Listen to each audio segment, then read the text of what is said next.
Welcome to the Slop Farm. Enjoy the video. You start by drying and seasoning the fillet so the coating adheres. Once done, arrange 3 stations: flour, egg wash, and oiled panko. Dredge the fish lightly in flour to create a dry surface. Shake off excess, then dip into the egg wash. Make sure it's fully coated. Finally, press into the panko mixture with your fingertips so crumbs stick. You'll feel when it's properly covered. Move immediately to cooking to avoid soggy crumbs. You want a steady medium-high heat so the panko crisps without burning. Once the oil shimmers, add the fillets and press each down briefly to set the crust. Keep watch. Short bursts of high heat brown quickly, so flip once the edge is golden. Avoid constant turning. If fillets are thick, finish in the preheated 375 degrees oven for a few minutes to cook through. Make sure to monitor internal temperature or flake test for doneness.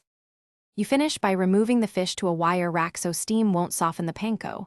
Once resting for a couple minutes, squeeze lemon and plate immediately for best texture. If you prefer saucing, serve on the side to preserve crunch. Troubleshooting. If the coating separates, make sure you press the crumbs in and either chill the coated fillets briefly before cooking or mix a small amount of cornstarch into the egg wash to tighten adhesion. That fixes most shedding problems. Thanks for watching. Consider subscribing if we helped you today.